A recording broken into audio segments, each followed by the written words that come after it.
Entonces, digamos, nos estamos preparando para generar un verdadero, yo no diría milagro económico, porque lo único que estamos haciendo es lo que dicen los libros que hay que hacer.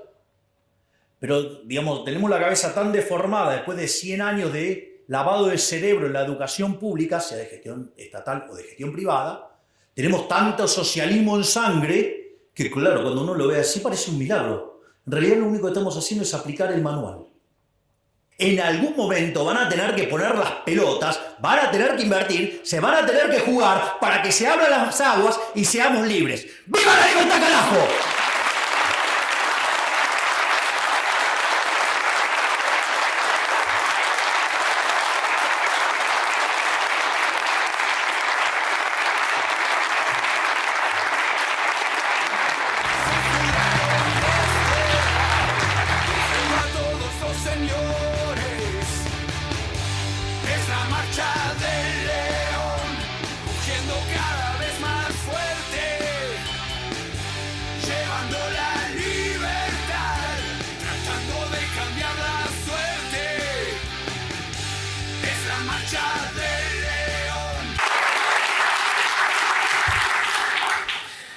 Buenos días.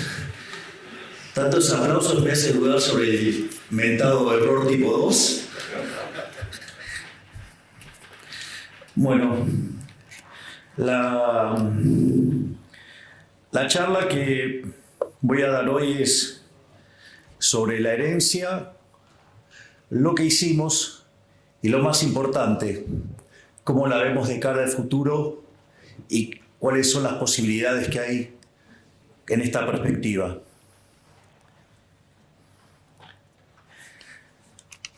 Lo primero que hay que entender es el desastre que recibimos.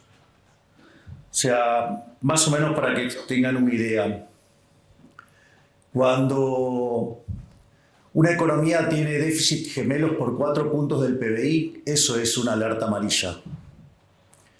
8 es alerta roja y se van a dar una piña de lo lindo. Bueno, nosotros recibimos de herencia 17 puntos del PBI de déficit gemelos. Así es que se darán una idea del tamaño de desafío que teníamos. Esos déficit gemelos tenían un déficit fiscal consolidado de 15 puntos del PBI, donde 5 correspondían al Tesoro Nacional y 10 al Banco Central, donde, como si eso fuera poco, la posición de las LELIQs, que podían ser en 30, 60, 90, 120, 180, 150 y 180 días, la habían pasado todas a pases a un día. Esto quiere decir que al momento en que asumimos, se podría haber cuadruplicado la base monetaria en un día. Digo, para tener órdenes de magnitudes de las dificultades con las que nos encontrábamos.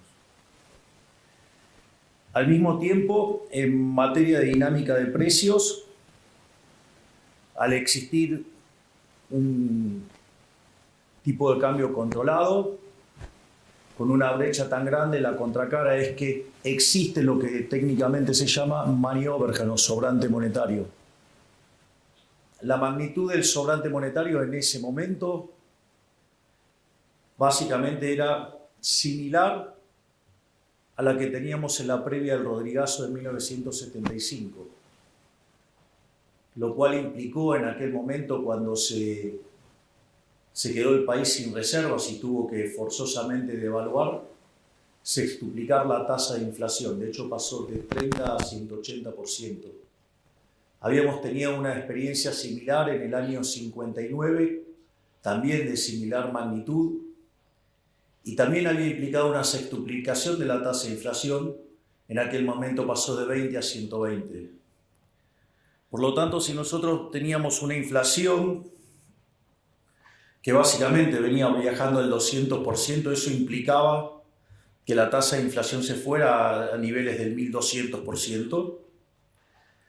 Además, si contemplamos que podíamos estar triplicando la base digamos, incrementando 3 veces la base, eso implicaba llevar la inflación a 3.600% anual. Y si por otra parte consideramos que el gobierno anterior emitió 13 puntos del PBI de manera directa e indirecta con una base que hoy está en 2.6, implicaba multiplicar por 5, es decir, metíamos 4 veces más de base monetaria, es decir, estaríamos hablando de una tasa de inflación en el orden del 15.000%. Esto que parece exagerado, hecho haciendo las cuentas desde el lado monetario, la realidad es que durante la primera semana de diciembre los precios ya venían viajando al 1% diario, eso es anualizado 3.700% anual. Cuando ustedes consideran cómo venía en las 2 primeras semanas de diciembre, la aceleración fue tan grande que ya venían los precios viajando al 7.500% anual.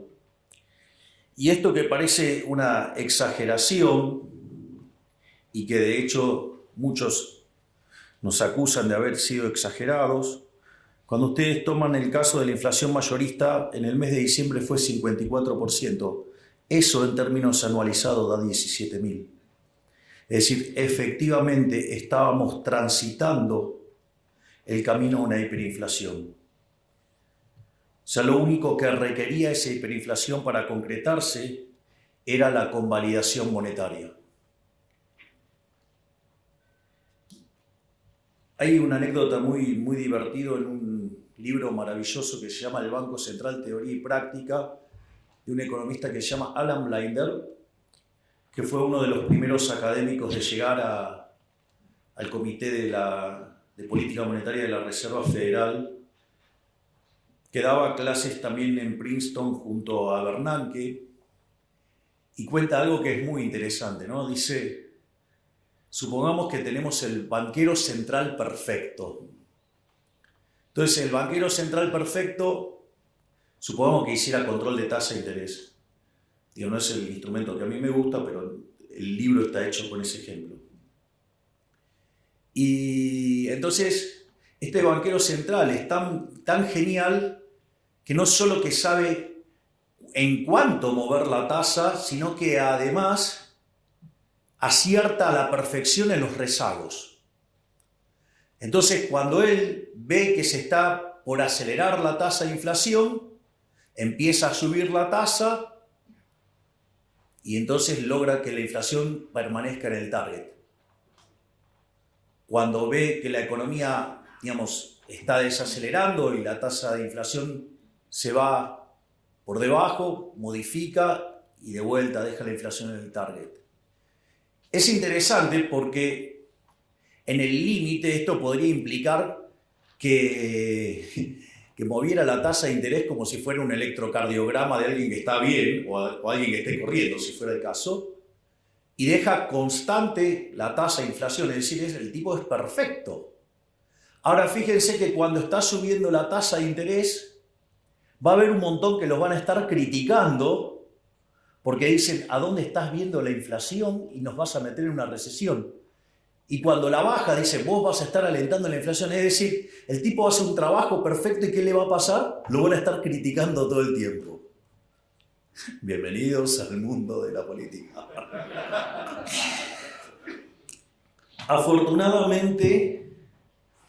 Afortunadamente mi trabajo estudiando la Torá junto a mi queridísimo rabino Axel Banish, que ahora tenemos la fortuna de tenerlo como embajador en Israel, una de las cosas que me contaba era que ya, digamos, habiendo salido de Egipto, cada vez que Moisés se levantaba tarde, lo criticaban que estaba haraganeando. Si se levantaba temprano, decían que estaba peleado con la mujer, y si se levantaba en el horario, era porque no tenía nada que hacer. Es decir, no importa lo que hagan, los van a criticar igual. O sea, eso, digamos, es bastante es bastante tranquilizador al momento de iniciar la gestión, digo, porque se lo criticaban a Moisés, entonces a mí me pueden decir de todo y lo tengo más que bien merecido. Así que en ese sentido, pero es bueno saber porque ahora, digamos, hay un montón que dicen nunca hubo hiperinflación, ¿no? Digamos, se olvidan que en el medio, digamos, ahora lo voy a describir, pero llevamos un ajuste de 13 puntos del PBI, el más grande en la historia de la humanidad. Pero bueno, es la vida. La otra parte era el desequilibrio cambiario. Es decir, la relación entre el paralelo y el oficial era 3-1. Por lo tanto, digo, la situación estaba bastante complicada. Acá hay algo interesante, que me voy a adelantar a la parte de las críticas que nos hacen. Digo, porque ahora, que no, que hay que subir el tipo de cambio y todas esas cosas. Yo me acuerdo que estábamos en el Hotel Libertador, estaba con el equipo de Toto, y el consenso de mercado era que teníamos que llevar el tipo de cambio a 600.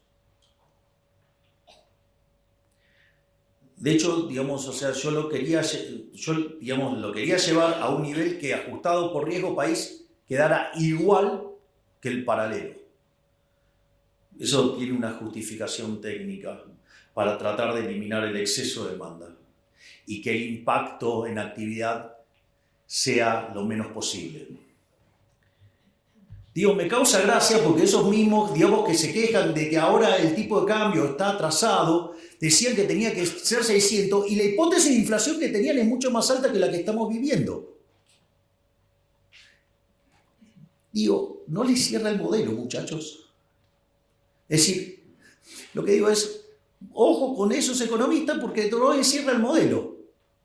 Es decir, me decían que el tipo de cambio tenía que ser 600, que estábamos locos en ponerlo en 800 y la hipótesis de inflación que tenían era más alta que la que estamos teniendo en la realidad. Digo, no les cierra el modelo, yo solamente lo menciono. Después teníamos un problemita menor que se llamaba reservas internacionales netas. Estábamos 11.500 millones de dólares abajo. Teníamos otro problemita también, no blanqueado, que todos sabíamos que existía, que se llamaba el CIRA, que en realidad eran 60.000 millones de dólares, pero que cuando pedimos que se blanqueara y que se acercaran, evidentemente había una parte que sabía que estaba haciendo cosas no lícitas y se blanquearon 45.000 millones. Otro problema más que teníamos es que teníamos vencimientos en moneda extranjera por 25.000 millones de dólares, digamos, concentrados principalmente en multilaterales, y teníamos el acuerdo con el Fondo Monetario caído. Por lo tanto, teníamos un problema enorme, digamos, con esos 25.000 millones de dólares. Y la verdad que como si todo esto fuera poco, teníamos vencimientos en pesos por el equivalente de 90.000 millones de dólares.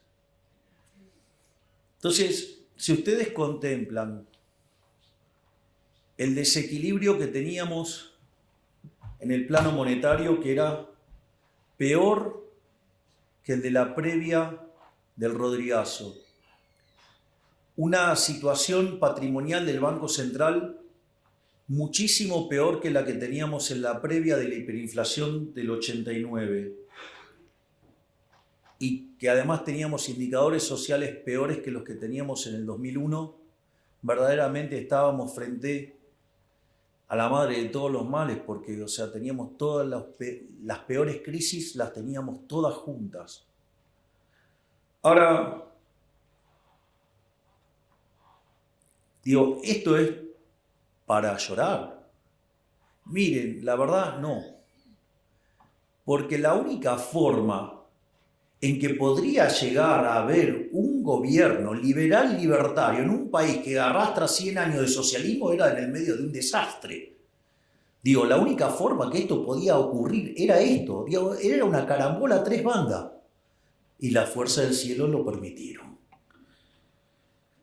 Y como si todo esto fuera poco, en realidad la actividad económica venía cayendo y tuvo un repunte, digamos, Bien, Cristiano, esa es la gorra. Es más, tengo versión hasta en hebreo de la misma. Eh, Eso es divertido, de dónde salió Bueno, se la voy a contar porque es divertido. Digo, para que vean lo dinámica que es la política. Nosotros, cuando con Victoria asumimos como diputados en diciembre del 21, un periodista de Diputados TV, que yo lo conocía de América, un verdadero grosero, me dijo: pero ustedes son 2 diputados, ¿qué pueden hacer 2 diputados en 257? No van a poder hacer nada. Y yo le contesté con el primer libro de Macabeos 3:19, que dice: la victoria en la guerra no depende de la cantidad de soldados, sino de las fuerzas que vienen del cielo. Maradona tendría una frase para eso.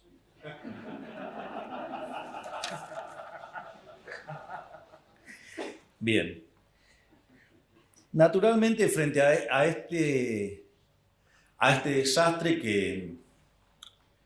que enfrentábamos, o sea, había que tener sin duda un programa de estabilización bien duro y concreto. Esto es divertido porque se la pasaron durante la campaña diciendo que nosotros no teníamos ningún plan, que no teníamos programa económico, que no teníamos nada. Se nos dijeron un montón de cosas. Pero en realidad los únicos que decíamos que era lo que había que hacer éramos nosotros. De hecho, yo hasta había publicado un libro que se llamaba El fin de la inflación, donde si lo leen, digo, van a encontrar que está todo contado ahí. Digo, y no dije que lo iba a hacer, además lo estoy haciendo. Eso es más divertido todavía. Entonces, la primera pregunta era: ¿shock o gradualismo? La verdad es que cuando ustedes repasan la historia argentina, todos los programas de shock, salvo el del 59, no solo lograron bajar la inflación, sino que además fueron expansivos. Y además todos los programas gradualistas terminaron mal. Lo otro era: para hacer gradualismo hay que tener tiempo. ¿Ustedes creen que yo tenía tiempo si tenía la posibilidad de triplicar la base monetaria en un día? Cuadruplicar la base monetaria en un día. No había tiempo. Pero como si todo esto fuera poco, si ustedes quieren hacer gradualismo, además requiere eso de que ustedes tengan financiamiento. Y Argentina no tenía financiamiento, si tenía caído el acuerdo con el Fondo Monetario Internacional. En ese sentido, digamos, la verdad que no había otra alternativa que el shock. Además, yo considero que la única salida es el shock. Eso, digamos, también tiene una explicación. Entonces, en función de esto, nosotros implementamos un programa de estabilización hiperortodoxo bien duro. Digo, al margen de la cantidad de cosas que digan, digamos, muchos economistas, ¿no? Que esto es una transición, que después falta el programa.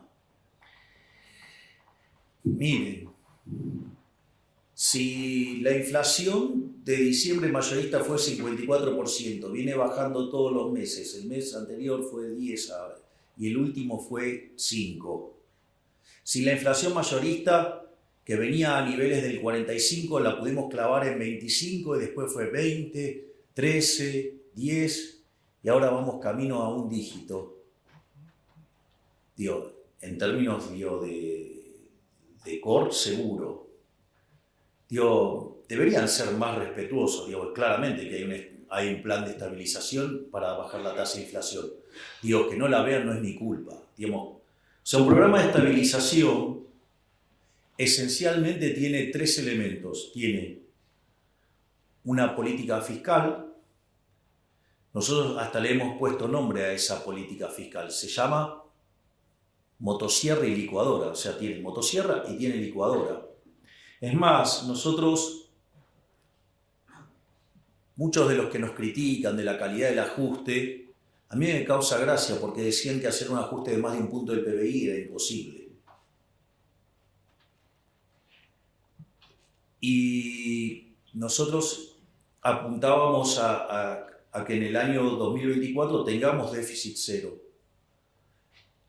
Y lo hicimos con tanta convicción que obviamente que tenía licuadora y que tenía motosierra. Y después creíamos que lo íbamos a poder lograr en el primer trimestre. Y lo logramos en el primer mes. O sea, enero tuvimos déficit financiero nulo. De hecho, nos criticaron y dijeron que en febrero hasta nos explotaba el déficit primario. Nuevamente, déficit cero. Y les voy avisando que el día 22 voy a estar anunciando los números. Vamos a estar haciendo una cadena nacional, donde además vamos a estar anunciando los números fiscales. Y les aviso que el primer trimestre del año terminó con resultado financiero positivo. Es decir, con lo cual, digamos, a todos esos analistas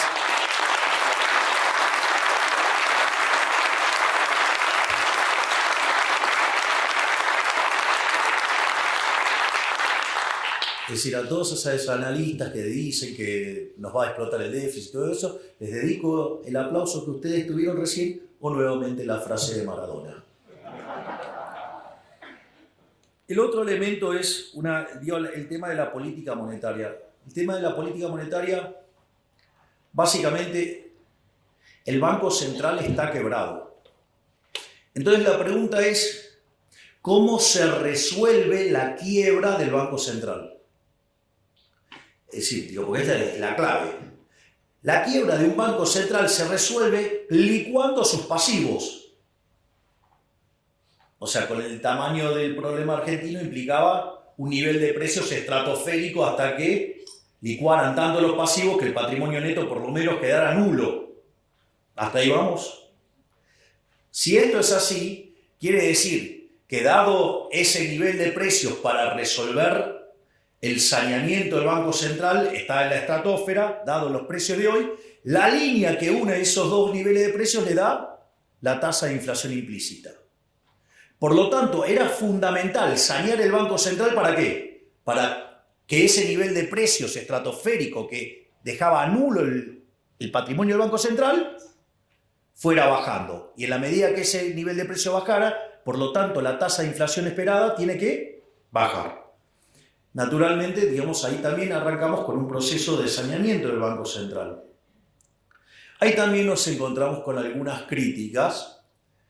Hasta tengo los WhatsApp y tengo los informes de las consultoras hablando que había que llevar la tasa de interés real a terreno positivo.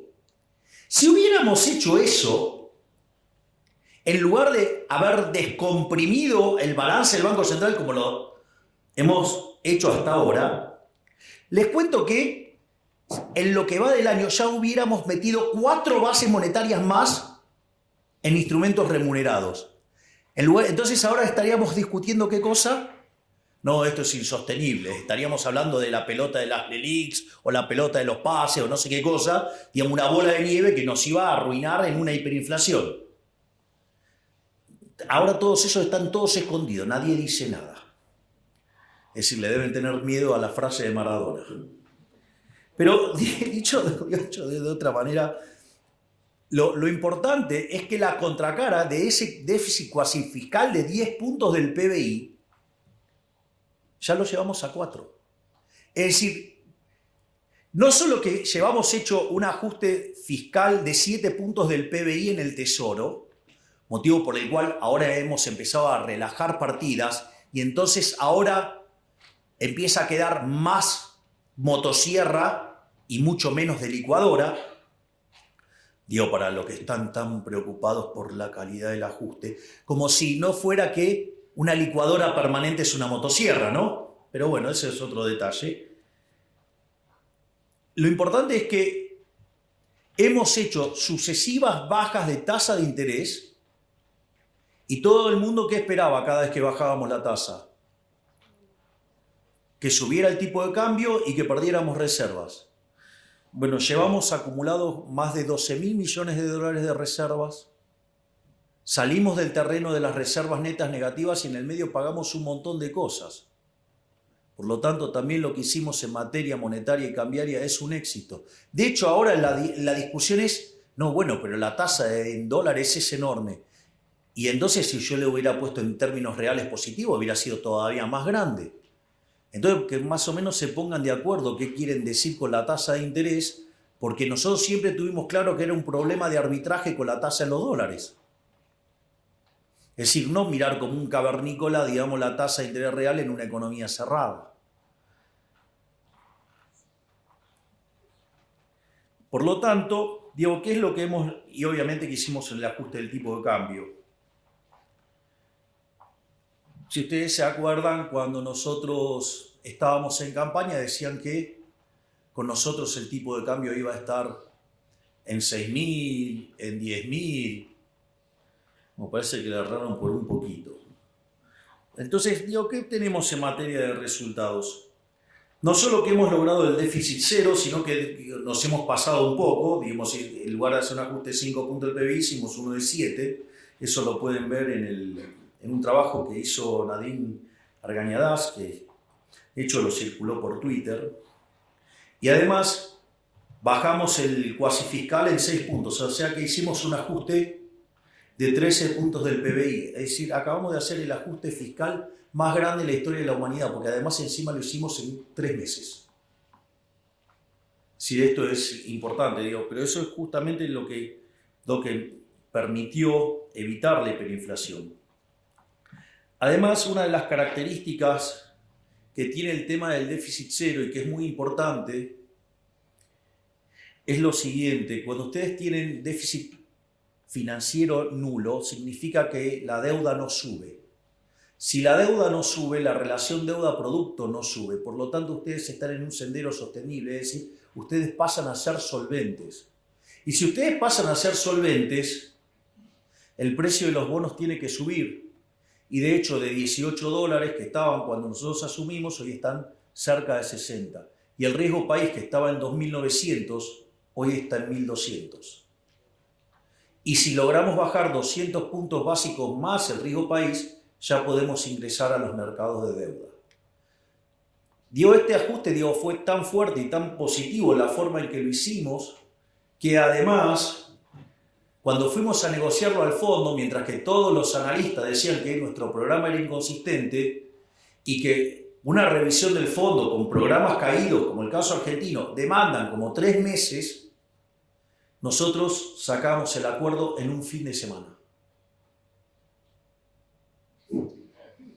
Se imaginarán cuál es la frase.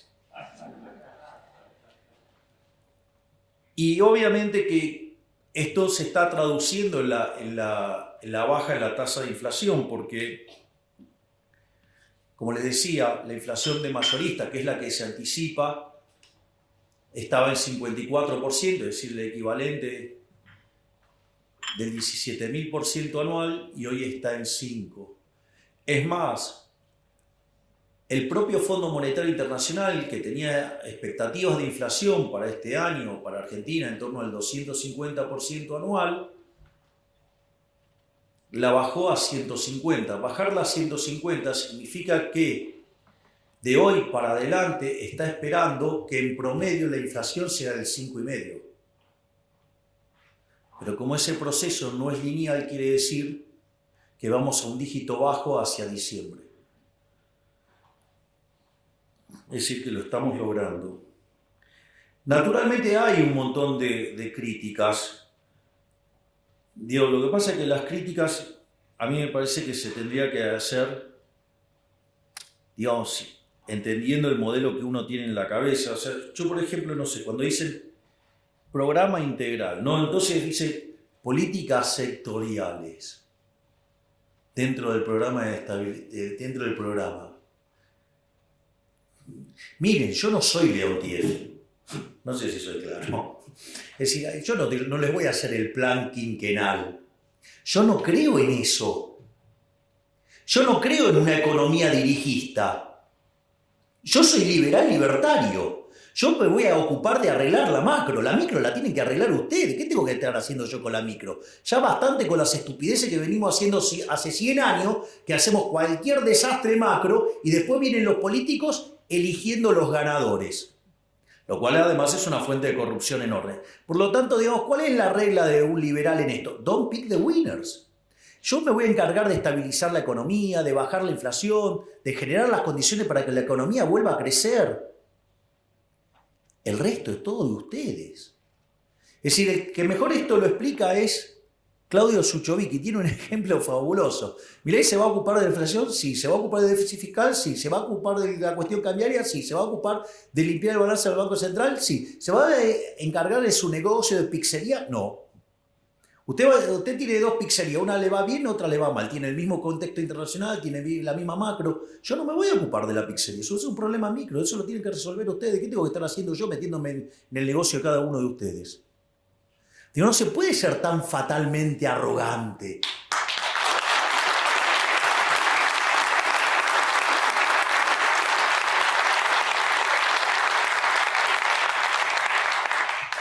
La otra es la política de ingresos. Entonces, claro, ¿pero qué es la política de ingresos? Tocar el precio de tal cosa, el precio de tal otra, el precio de tal otra, el precio, digo, la tasa de interés, los salarios. ¡Ey! Hola. Soy liberal libertario, yo creo en el sistema de precios. Es decir, creo en el sistema de precios. Entiendo que puedo tener un problema transitorio porque estoy pasando de una economía hipersocialista, digo, tengo 100 años de socialismo, y entonces estamos haciendo una reforma pro mercado. Hay un montón de desequilibrios de inicio, más el problema adicional que tenemos que evitar una hiper, entonces estamos corrigiendo precios relativos en un contexto de alta inflación.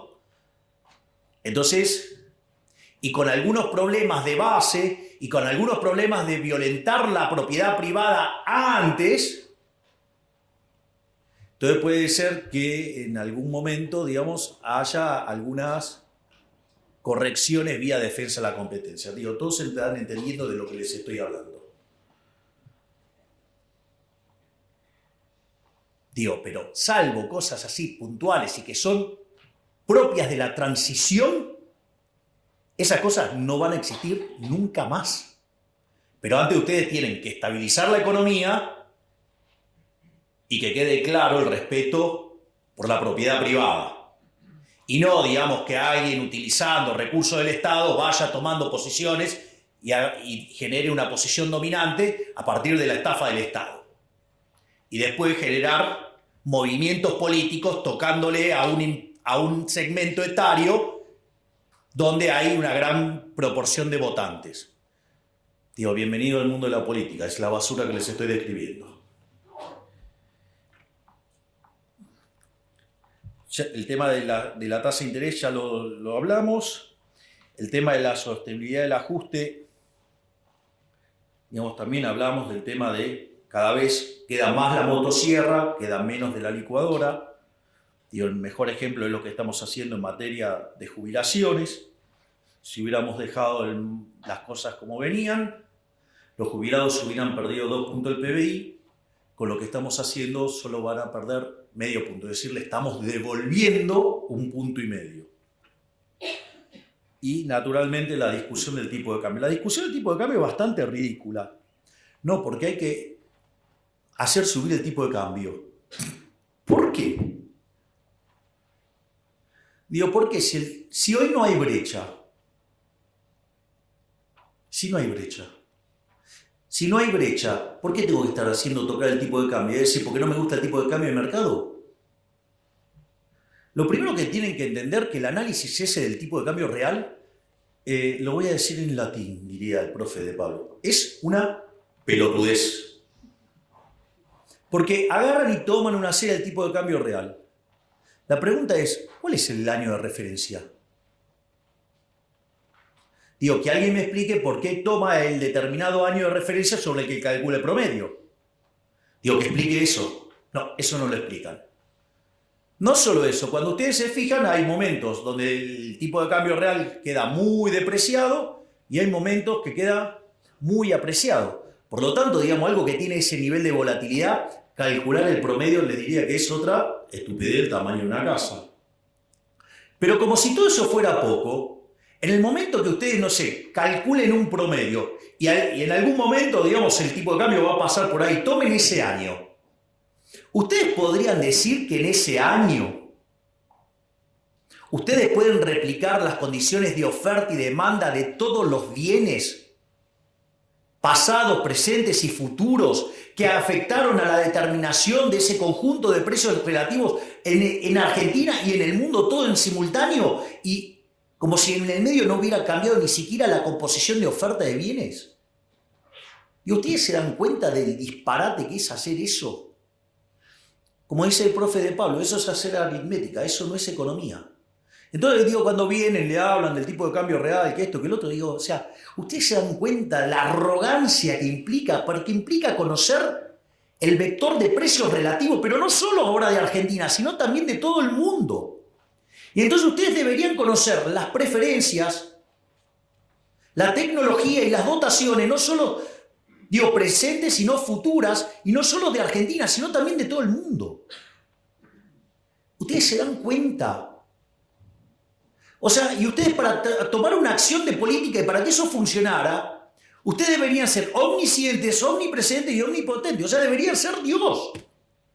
Digo, ¿por qué carajo creen que Hayek le puso La fatal arrogancia a ese libro? Porque es un poquito, digamos, pretencioso, ¿no? Es decir, bueno, el que levanta la manito así, digamos, se cree que está en esa condición. Digo, un día de esto le voy a decir, tráeme un café, digo, porque digo, o sea, pero bueno, nada, ya saben de quién estoy hablando. Bueno, son cosas que pasan. Entonces, esto es todo lo que tiene que ver con la parte de estabilización. Ahora, obviamente, digo, no es todo estabilización, ¿no? O sea, en algún momento tenemos que empezar a crecer.